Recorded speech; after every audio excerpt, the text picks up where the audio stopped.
Muy buenas tardes a todos de nuevo. Ahora ya no en un ensayo, sino seriamente.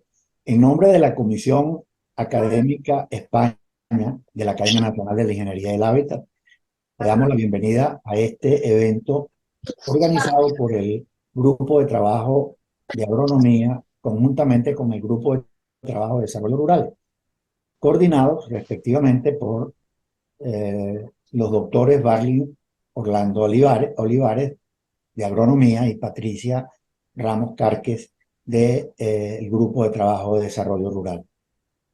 En este evento tendremos la conferencia de Ramón Esteban Petit Acosta y para presentarlo le doy la palabra a Barlin Olivares. Sí, buenas tardes a todos, distinguidos asistentes. Es un honor darles la bienvenida a esta conferencia sobre tendencias alimentarias y los retos de la agricultura del siglo XXI, ¿no? Un evento que promete pues arrojar luz sobre uno de los temas más cruciales de nuestro tiempo, ¿no?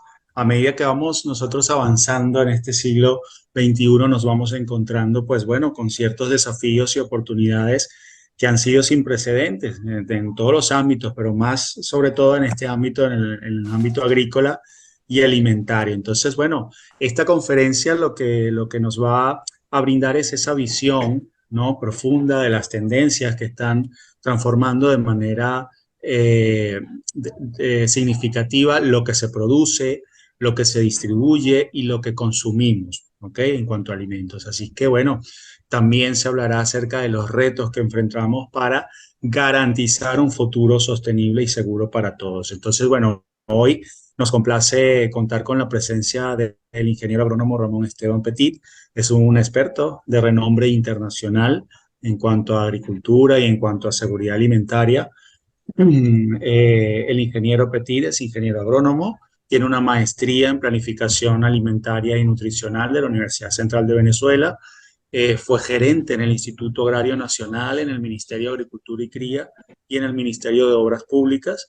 Tiene más de 40 años en la agricultura de experiencia con el estudio permanente sobre las políticas agroalimentarias en Venezuela y estudió la situación alimentaria en Latinoamérica, destacando el caso de Haití. También generó distintas propuestas que Venezuela llevó a organismos internacionales. Fue asesor del Instituto Nacional de Nutrición en el ámbito de la construcción de las tablas alimentarias de ese mismo instituto en Venezuela. Y bueno, cuenta con una amplia trayectoria en la gerencia de la agricultura sostenible y ha liderado diferentes proyectos que han impactado positivamente pues, el ámbito de la agricultura a nivel de la región, ¿no? Entonces, su vasto conocimiento y experiencia pues, son invaluables y estamos muy ansiosos por escuchar sus perpicaces reflexiones sobre el futuro de la agricultura y las tendencias que moldearán nuestra relación con los alimentos en las décadas por venir. Entonces, sin más preámbulos, pues le damos la bienvenida al ingeniero Ramón Esteban Petit. Bien, muy buenas tardes a todos los que nos acompañan en esta pequeña reunión o charla y sobre todo a Barlin por la generosidad de sus palabras. Hoy intentaré con ustedes abordar algunos aspectos de los retos a enfrentar por la agricultura para satisfacer la demanda alimentaria del siglo XXI, bajo las condiciones de una población creciente, en un escenario de limitación de recursos, con mercados agroalimentarios imperfectos, crisis de alimentos y población rural vulnerable. ¿La alimentación es un derecho humano o el hambre es una fatalidad? En el siglo XVIII, Thomas Malthus sostenía que el hambre es una fatalidad y que el nivel de la población se tenía que ajustar a los recursos disponibles. Felizmente, esa concepción la hemos desechado. Y en este siglo XXI, pensadores como Amartya Sen, Premio Nobel de Economía, y Jan Siegel, en sus libros Geopolítica del Hambre, defienden que el hambre no es un accidente, no es una fatalidad y que puede ser erradicada por la acción humana. Hoy día entendemos que el hambre no es un accidente, por supuesto, y que las propias Naciones Unidas han considerado la alimentación como un derecho y tal, y como lo establecieron en la Declaración de los Derechos Humanos, de la Declaración de los Universal de Derechos Humanos en 1948, siendo inseparable el derecho a la alimentación de los derechos civiles y políticos. De igual manera, se han anunciado distintos pactos de derechos civiles y políticos, así como derechos sociales y culturales, que fueron aprobados por la Asamblea General de la ONU en 1966 y ratificados por 160 países, y que se recoge en su artículo 11 el derecho a la alimentación y lo define en la observación general número 12 como el derecho a la alimentación cuando todo hombre, mujer o niño, ya sea solo o en común con otros, tiene acceso físico y económico en todo momento a la alimentación adecuada o a medios para obtenerlo. ¿Cuáles son los aspectos que tienen que vigilarse para el cumplimiento de este derecho a la alimentación? Al firmar este pacto, los estados se comprometían a respetar el acceso a una alimentación adecuada, es decir, no tienen que entorpecer con sus políticas que las personas puedan alimentarse. Proteger el derecho frente a violaciones de terceros y facilitar el acceso y suministrar los medios necesarios, incluso pedir ayuda internacional cuando sea imprescindible. Es realmente una obligación que tienen los estados que han ratificado este pacto. Lamentablemente, todavía se discute el derecho a la alimentación, porque existen dos visiones contrapuestas. Por una parte, el pacto reconoce la responsabilidad del Estado para garantizar el derecho a la alimentación. En contraste, algunos pensadores y gobiernos ven el derecho a la alimentación como un objetivo social deseable, mas no propiamente un derecho. Pensamos que el derecho a la alimentación debe ser considerado como un bien público y como tal, como bien público, el mercado no le garantiza el cumplimiento de ese derecho, sino que requiere la intervención del Estado y las regulaciones correspondientes. En concreto, podemos resumir esta parte señalando que el hambre no es una fatalidad, que puede ser erradicada por la acción humana y por las políticas, y que hay un pacto suscrito que reconoce el derecho a la alimentación y la responsabilidad de los estados de respetarlo, protegerlo y facilitarlo. Bien, el término crisis alimentaria se utiliza para denotar la situación cuando los países o personas no logran satisfacer las necesidades de alimento, cuando persiste, deriva en malnutrición y desnutrición crónica. Según las estadísticas de la FAO, actualmente existen más de 800 millones de personas en condición de desnutrición, cifra que aun cuando ha venido en decrecimiento en los últimos 25 años, es una cifra realmente terrible. En paralelo, hay un problema que es el del sobrepeso. En la actualidad, en torno al 40% de la población mundial, mayores de 18 años, unos 1.900 millones de personas, tienen sobrepeso. Y de esos 1.900, un 13% de ellos está obeso, según la FAO. Esta tendencia está en aumento, y tanto en los países desarrollados como en los países en vías de desarrollo. El problema de la desnutrición se da con mayor incidencia en los países en vías de desarrollo. Cerca del 98% de la población de las personas en desnutrición se encuentran en los países en vías de desarrollo. El sobrepeso y la obesidad se da tanto en los países en desarrollo como en los países en vías de desarrollo. La situación de la desnutrición se nota con mayor severidad en los países del África subsahariana, excepto en Sudáfrica, donde la desnutrición es más moderada. En el sur de Asia, y en el sur de Asia como en la India y en Afganistán, en América se nota fundamentalmente en Haití, Guatemala y dolorosamente en Venezuela. Uno de los elementos que nos ayuda a entender esta crisis es la limitación al acceso de los alimentos por sus precios. Los alimentos a lo largo del siglo XX habían tenido una tendencia a la baja, pero en este siglo han comenzado a subir y esa tendencia se mantiene, lo cual dificulta su acceso. Este problema del precio de los alimentos se ve acompañado por la elevada volatilidad o variabilidad del precio de los alimentos en muy corto plazo, lo cual es un grave problema tanto para los consumidores en adquirir la comida como para los productores, porque generan problemas de planificación en el mediano y largo plazo. Estas dos situaciones constituyen los hechos. Ahora bien, ¿cuáles son las causas? Estas causas están constituidas por elementos que se encuentran tanto en la demanda de los alimentos como en la oferta de alimentos y algunos elementos exógenos. Entre las causas de la demanda podemos destacar escasez de alimentos, cambios de la dieta que se están produciendo en las últimas décadas, dietas que requieren muchos alimentos de origen animal, quienes a su vez demandan muchos cereales para la fabricación de piensos, productos lácteos, etc.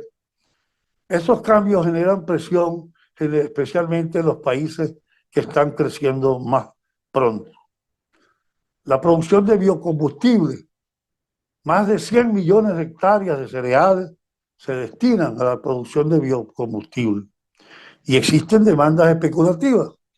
Hay agentes que no están interesados en la compra de alimentos, pero los adquieren a la espera de que los precios suban. Entre los elementos de la oferta conseguimos que los bajos precios durante el siglo pasado generaron una caída fuerte de las inversiones. Que los precios del petróleo, muchos insumos están vinculados al petróleo. Entonces, los precios del petróleo también influyen en la volatilidad de los precios de los alimentos. Los cambios climáticos. La actividad agraria depende mucho de la variabilidad climática, lo que provoca cambios bruscos en los precios. Las decisiones políticas que han tendido a provocar una exacerbación mayor de los precios de los alimentos. En Venezuela tenemos infinidad de casos de decisiones políticas que han llevado al pánico a los productores. Ahora, estos son algunos elementos que han influido en el precio de los alimentos en los últimos años. En conclusión, podemos señalar que la inseguridad alimentaria se está reduciendo, pero persiste. Que el acceso a los alimentos está comprometido por precios elevados o por la volatilidad de los mismos. Que en este factor concluyen elementos coyunturales, las decisiones políticas, con elementos que son estructurales, que hacen prever que el precio de los alimentos se mantendrá relativamente alto. Hay entonces que atender los desafíos y los retos que esto genera para la alimentación. En años recientes hemos existido una evolución creciente de los precios de los productos básicos.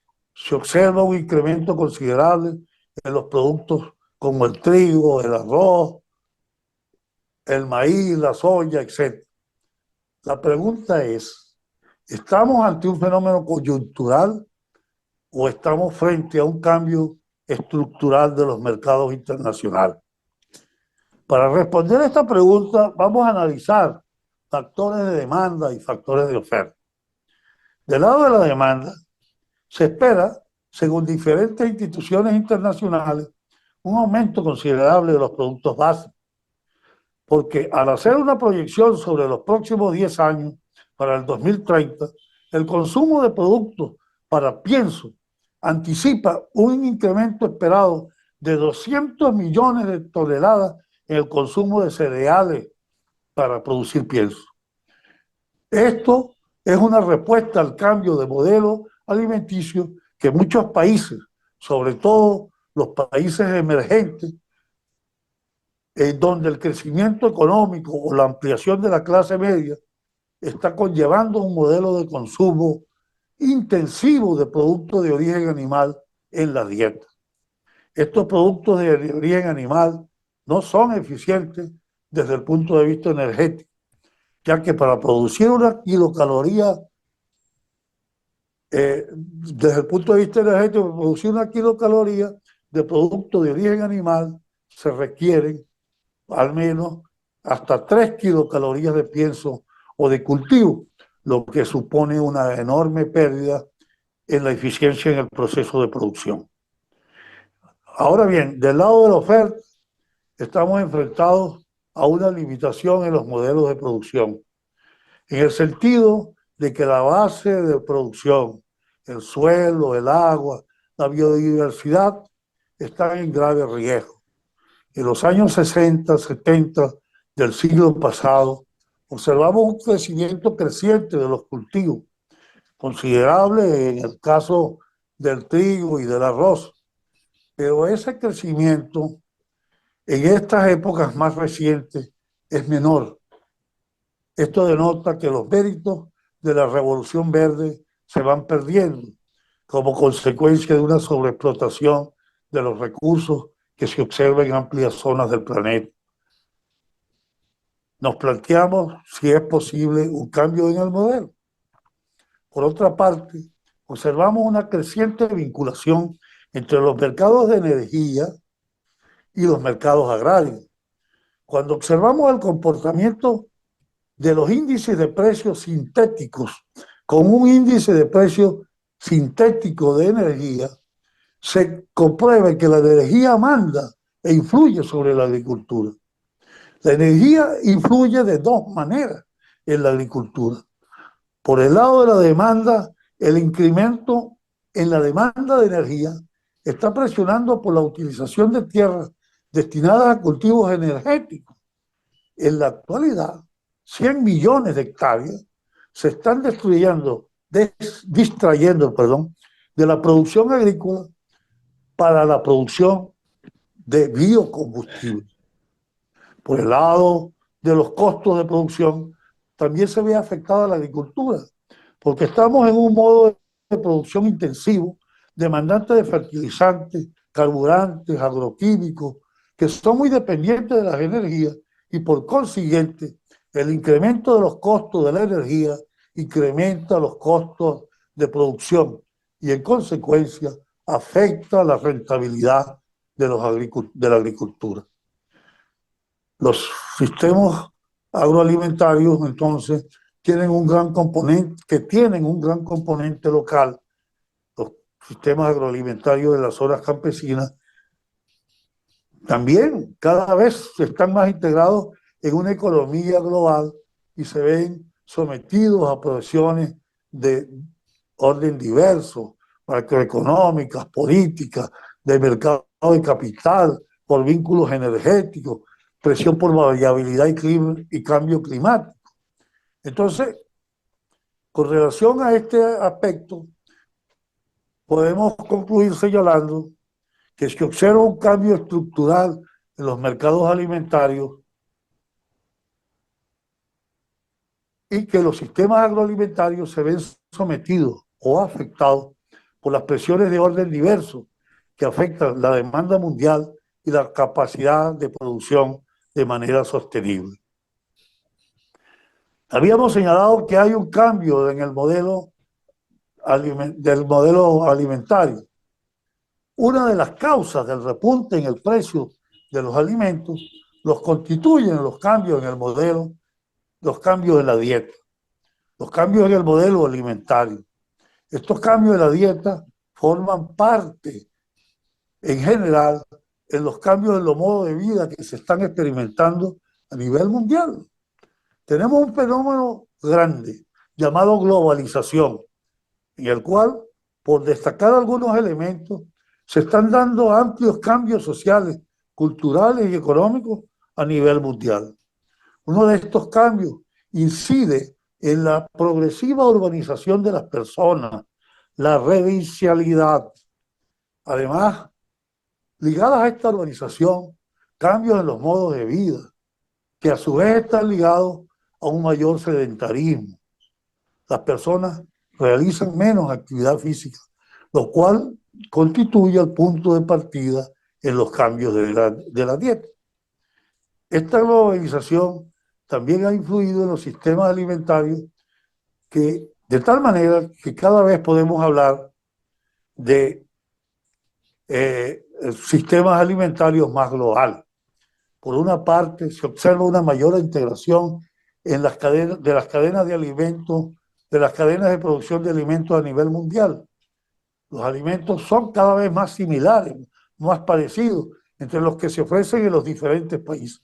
Se producen en un lugar, se procesan en otro sitio diferente y son ofrecidos en los mercados mundiales. A estos mercados globales contribuyen a llevarlos las grandes cadenas de distribución que están creciendo en muchos países en desarrollo, en vías de desarrollo, después de haberse consolidado en los países desarrollados. Y también las cadenas de comida rápida están contribuyendo a una estandarización de la dieta. Esta estandarización de la dieta forma parte de una transición nutricional que se está dando en determinados países y que forma parte del núcleo del problema del aumento de precios de los alimentos en los últimos años.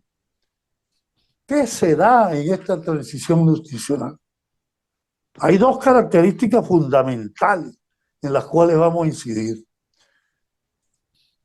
Aumenta la ingesta de calorías, lo cual es positivo.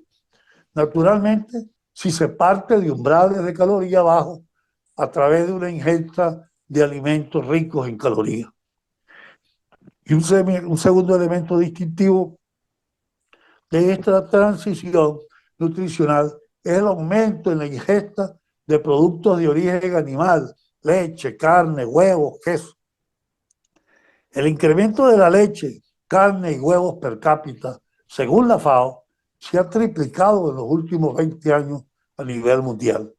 Y en algunos países como China, según el mismo organismo, la ingesta per cápita de carne se ha multiplicado 9 veces, especialmente en carne de aves y de porcinos, que son animales cuya producción está muy integrada a este sistema de producción por la demanda de cereales que ya hemos ido señalando.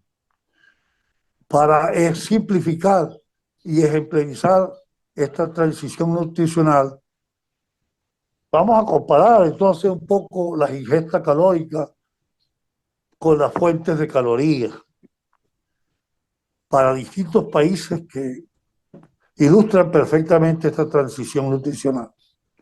Cuando hablamos en kilocalorías hora, en kilocalorías día, en los países occidentales, según la FAO, Estados Unidos, Francia, Inglaterra, la población ingiere un promedio de 3.000 kilocalorías día.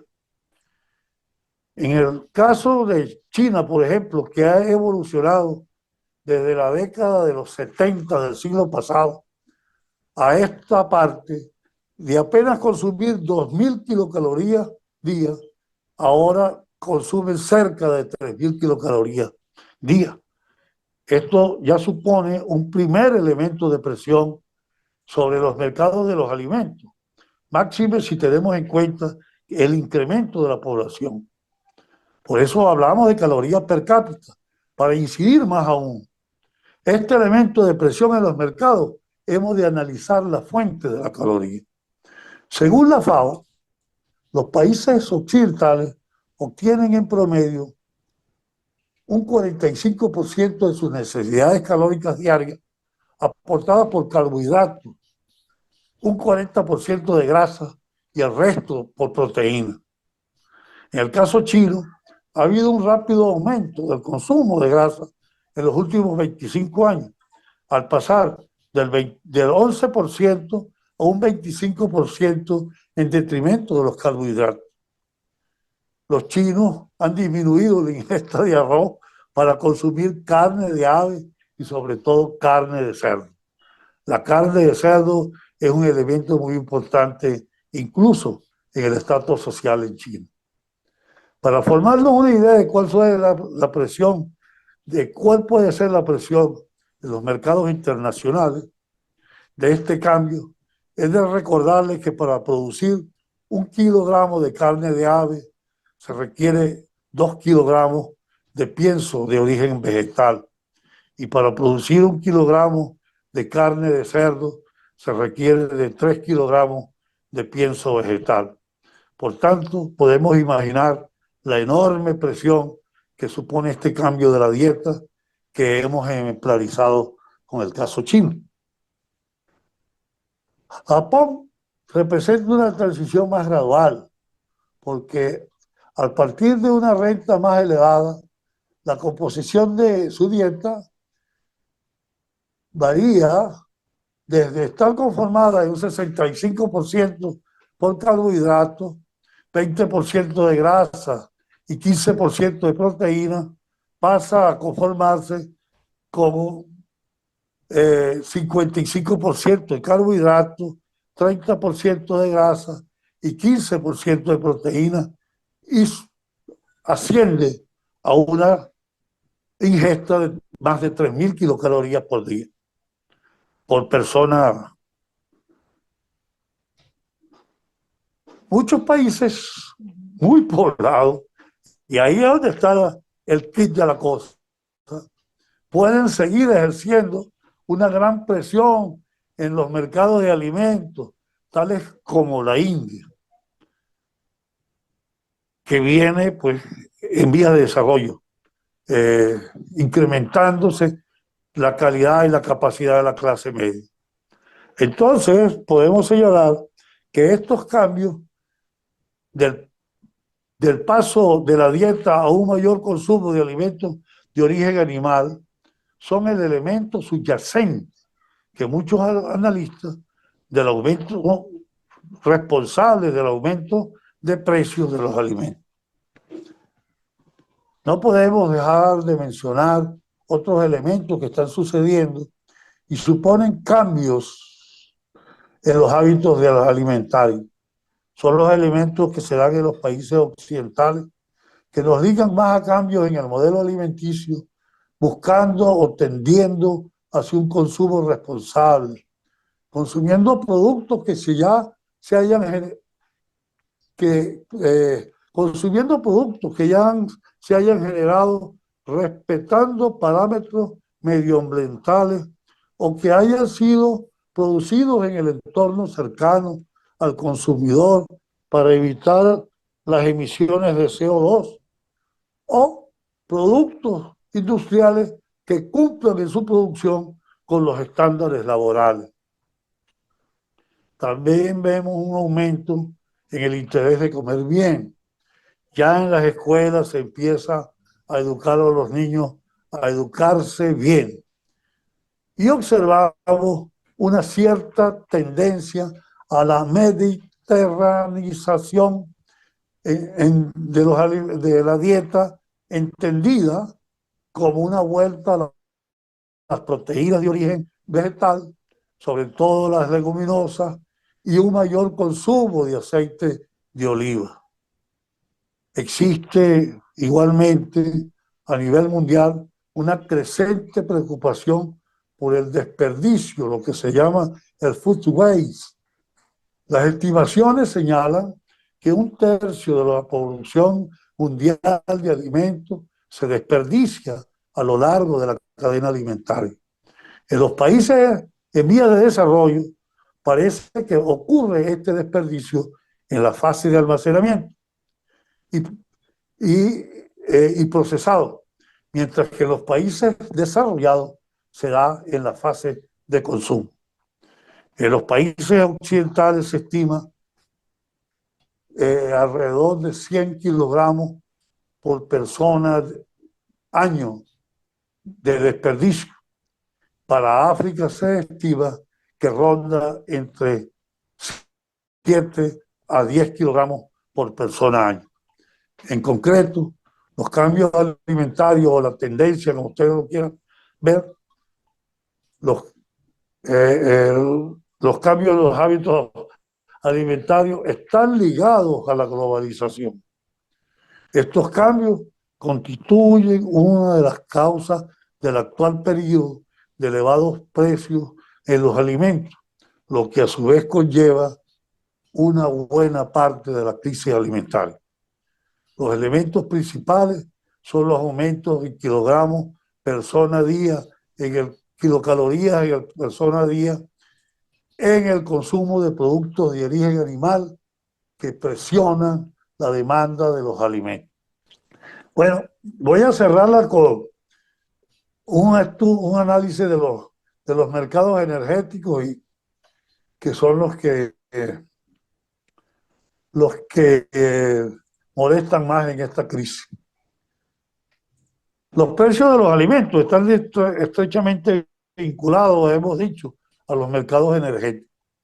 Durante el siglo pasado, los alimentos tuvieron una tendencia a la baja y el precio del petróleo al alza.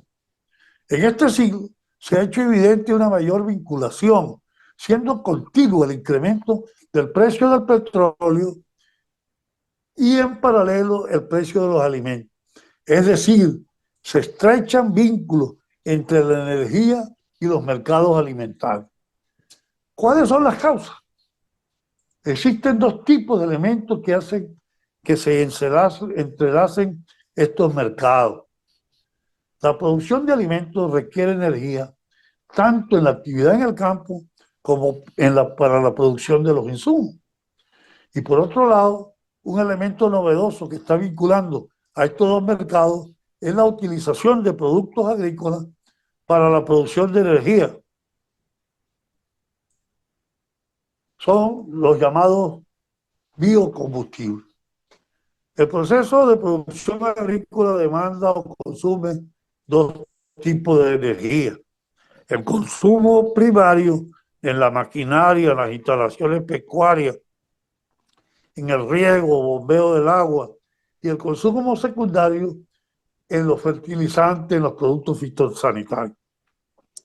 Para hacer una idea de la magnitud de estos consumos, se calcula que la maquinaria agrícola utiliza la mitad del consumo primario.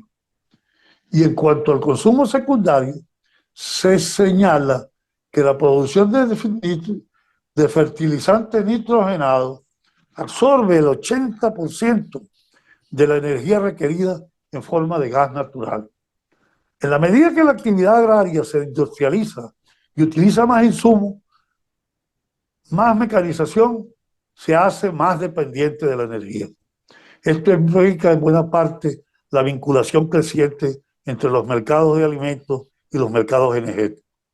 En la última crisis de alimentos se hizo muy patente una segunda vinculación entre los mercados energéticos y alimenticios, que ha sido y que no es otra cosa que el fomento por parte de los distintos gobiernos de la producción de biocombustibles. Los gobiernos apuestan por estos combustibles por muchas razones: ambientales, reducción de gases de invernadero, estrategias geopolíticas para eliminar la dependencia del petróleo de diferentes fuentes, o por objetivos de políticas agrarias como un elemento para aumentar la renta de los productores. Los gobiernos han puesto en práctica políticas de incentivo a los biocombustibles, bien con excepciones fiscales o con ayuda al establecimiento de plantas de procesamiento. Notamos que el despegue de la producción de biocombustibles ha sido de tal naturaleza que Brasil destina el 80% de la superficie de caña plantada a producir bioetanol. Estados Unidos destina 1/3 de la superficie plantada de maíz a producir bioetanol. Y la Unión Europea destina el 80% de la producción de oleaginosa, especialmente colza y girasol, a la producción de biodiesel. Aun cuando no se hace con la misma intensidad, esta producción de combustible se ha incrementado en Australia, en Tailandia, Malasia, Colombia, etc. Pudiendo señalar que es un fenómeno global. Ahora bien, si evaluamos los biocombustibles desde el punto de vista científico, podemos señalar que a pesar de los muchos análisis costo-beneficio para las emisiones de CO2, balance energético y desde el punto de vista económico, se puede indicar que las mismas no terminan de ser concluyentes. Hay mayoría de análisis que señalan que el incremento de biocombustibles es positivo, pero también existen evidencias científicas en contra. Por tanto, estamos en una situación de incertidumbre al respecto. Aun cuando validemos como positiva la producción de biocombustibles, tiene una vinculación adversa a los mercados alimentarios por el hecho de que la producción de biocombustibles ejerce una presión adicional sobre los recursos productivos, tales como el uso de la tierra, del agua, etc. Los biocombustibles han constituido un elemento fundamental en el aumento de los precios, sobre todo en la última crisis, especialmente la del 2007 y 2008. El rango de responsabilidad que se le atribuye por el aumento de los precios de los alimentos a los biocombustibles va desde el 0% hasta el 75%. Pero la mayoría de los estudios se ubican entre el 20 y un 40%. Entonces, ¿cuáles son los interrogantes que esta situación plantea para el futuro? Bueno, algunos países felizmente han iniciado la reducción del uso de biocombustibles de primera generación, es decir, aquellos que se producen a partir de cultivos potencialmente alimenticios, como maíz, la soya por ejemplo, los que constituyen los países de la Comunidad Europea, colza y girasol. Se está potenciando los biocombustibles de segunda, tercera y cuarta generación, producidos a partir de celulosa, desechos orgánicos, en tierras marginales y con agua del gas. Aún está por evaluarse cuál será el efecto de estos biocombustibles sobre el sector alimento. Bueno, lo dejamos hasta aquí. Sí, bueno, muchísimas gracias, Ramón Esteban, por la conferencia. Bueno, gracias a ustedes por soportarme. Estuviste a tiempo porque estamos 35 minutos, o sea que vamos bien, en teoría, ¿no? Muchísimas gracias, de verdad. Bueno, buen resumen. Básicamente, bueno, estuvo muy interesante y estas tendencias alimentarias y los retos de la agricultura, ¿no? De este siglo, bueno, realmente son temas muy complejos, ¿no? Y muy multifacéticos que requieren, obviamente, de un enfoque integral, ¿no? Y colaborativo. Entonces, bueno, las conclusiones y los comentarios finales de esta conferencia dependerán de los aspectos específicos tratados justamente aquí de la perspectiva de los expertos y los participantes, ¿no? Entonces, bueno.